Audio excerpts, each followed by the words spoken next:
3, 2, 1, jump! Assalamualaikum warahmatullahi wabarakatuh. Perkenalkan, nama saya Lelita Nadia Septiana, kelas PGMI 2D. Saya di sini untuk memenuhi tugas UTS mata kuliah keterampilan berbahasa dan kesusastraan. Di sini saya akan menganalisis artikel wacana kritis tentang korupsi melalui literasi media. Sebelum masuk pembahasan, saya akan menganalisis terkait apa metode yang digunakan dalam penelitian. Metode yang digunakan dalam penelitian ini adalah metode deskriptif kualitatif. Model pendekatan yang digunakan untuk menganalisis wacana berita bertajuk korupsi adalah model pendekatan analisis wacana kritis Norman Fairclough. Analisis wacana kritis Norman Fairclough meliputi 1. Dimensi teks, 2. Dimensi praktik wacana, 3. Dimensi praktik sosiokultural. Data penelitian diperoleh dari berita bertema hukum atau kriminal kasus korupsi yang dipublikasi dalam situs Indonesiana. Kondisi saat ini, pemahaman terhadap pemerolehan informasi sangat menuntut masyarakat untuk mampu menjaga netralitasnya sebagai pembaca. Masyarakat diharapkan mampu melihat lebih dalam bagaimana dan mengapa informasi disebarkan melalui berita. Hal tersebut akan menjadikan masyarakat paham terhadap motif dan ideologis tertentu yang tersembunyi di balik informasi pada teks-teks berita. Tujuan dari ini untuk menunjukkan bagaimana alat-alat analisis teks model Norman Fairclough bekerja dalam membedah teks-teks media yang dianggap meragukan.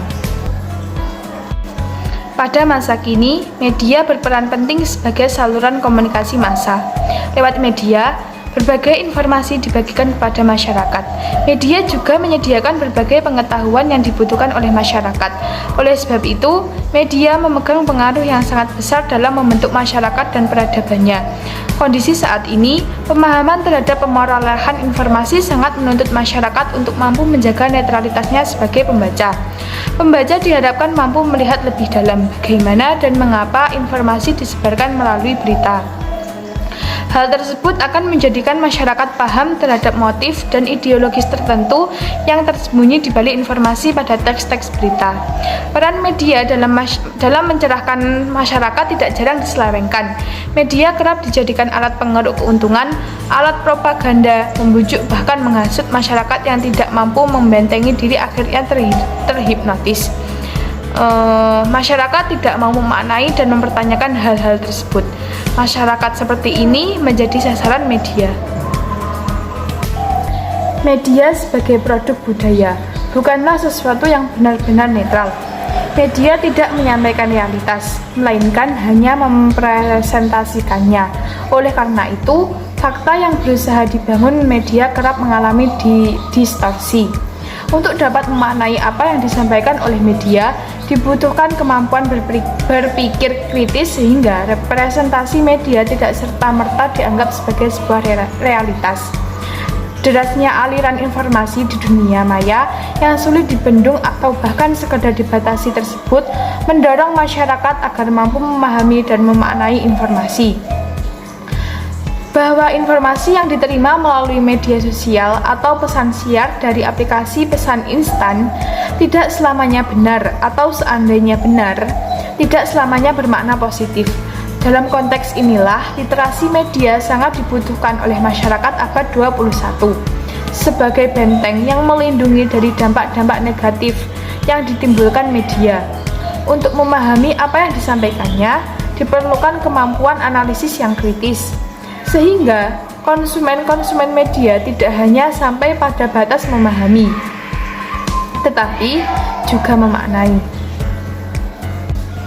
Hasil dan pembahasan yang pertama, literasi media. Literasi media diartikan sebagai kemampuan dasar dalam hal akses, analisis, dan produksi informasi untuk tujuan-tujuan tertentu. National Conference on Media Literacy dalam Silverberg dalam Sukma. Literasi media dianggap sebagai sebuah prasyarat untuk hidup dalam masyarakat informasi. Secara sederhana, literasi media merupakan sebuah upaya untuk menjadikan individu berdaya dalam mengendalikan media. Bukan sebaliknya, justru berada di bawah kendali media Munculnya gerakan literasi media tidak terlepas dari kenyataan bahwa masyarakat kini telah memasuki era informasi. Saat ini, ditambah dengan akses internet yang mudah bagi masyarakat, media sebagai sarana atau saluran penyebar pesan telah memasuki setiap sendi kehidupan manusia. Dari naik hingga turun dari tempat tidur, manusia sulit melepaskan diri dari informasi yang diaksesnya, sehingga apa yang dikonsumsinya secara terus-menerus turut mempengaruhi pola pikirnya dan lebih jauh mempengaruhi kehidupannya. Melihat fungsi dan peran media yang sangat krusial dalam membentuk masyarakat, Silverberg dalam Sukma merumuskan 7 elemen yang terkandung dalam literasi media, yaitu 1. Mengolah pemikiran kritis, 2. Memahami komunikasi publik, 3. Sosialisasi dampak media, 4. Mengembangkan kemampuan analisis terhadap media, 5. Penyadaran bahwa berita merupakan teks yang mempengaruhi masyarakat, 6. Penghargaan terhadap isi media yang baik, 7. Kemampuan menghasilkan pesan media yang efektif dan bertanggung jawab. 4 dari ketujuh elemen yang dikemukakan Silverberg tersebut, yaitu poin 1 sampai dengan poin 5, mensyaratkan sifat kritis dalam memahami media, karena media tidak selamanya membawa dampak positif bagi masyarakat. Oleh karena itu, pesan-pesan yang disampaikan oleh media perlu dianalisis dan didiskusikan untuk membentengi diri dan masyarakat dari pengaruh negatif yang dibawanya. Yang kedua, analisis wacana kritis dan perannya dalam literasi media. Model analisis wacana kritis muncul sebagai jawaban atau ketidakpuasan terhadap linguistik kritis yang dianggap terjebak dalam analisis wacana deskriptif, yang mengesampingkan aspek-aspek sosial yang ikut berperan dalam pembentukan struktur dan sistem sosial. Secara metode, model analisis linguistik ini mengadopsi teori tata bahasa fungsional yang dicetuskan Halliday. Nah, dalam analisis wacana kritis, kosakata dan tata bahasa bukanlah sekedar sesuatu yang dapat diterima secara apa adanya. Sebaliknya, kosakata dan tata bahasa merupakan sesuatu yang sangat penting dalam mengungkap makna. Pilihan kosakata dan tata bahasa merefleksikan pandangan seseorang terhadap realitas atau dalam pandangan mempresentasikan dunia pengalamannya. Analisis wacana kritis memandang bahwa struktur dan sistem sosial dibentuk oleh wacana. Oleh karena itu, wacana penting untuk dibedah karena wacana mempresentasikan realitas, namun bukan realitas itu sendiri yang tidak lahir dari ruang hampa.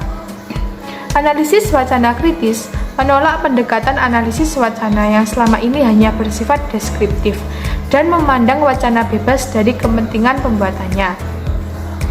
Analisis ini memiliki peranan penting dalam literasi media, karena pendekatan ini menyediakan alat untuk menganalisis media. Alat analisis tersebut adalah analisis formal dan analisis intertekstualitas.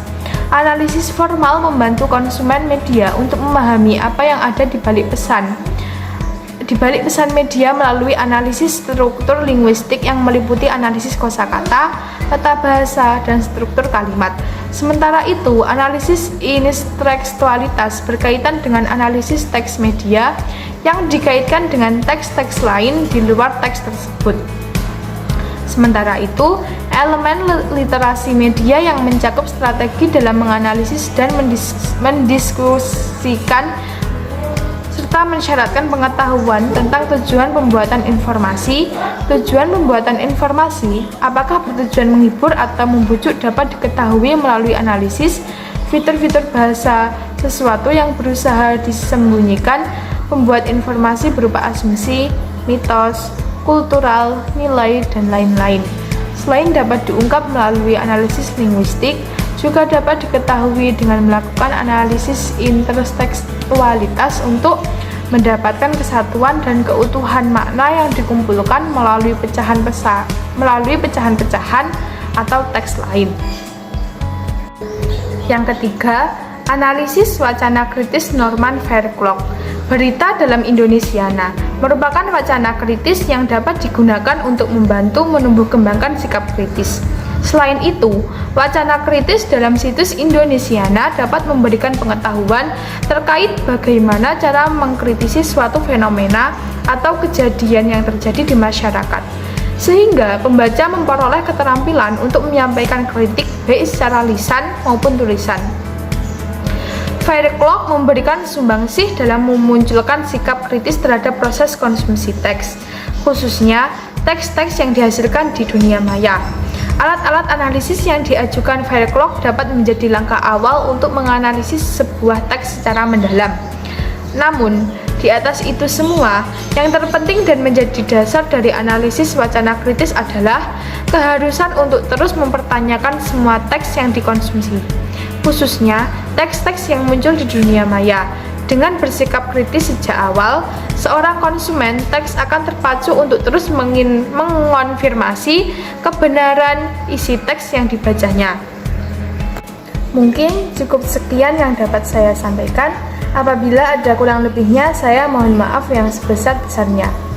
Wassalamualaikum warahmatullahi wabarakatuh.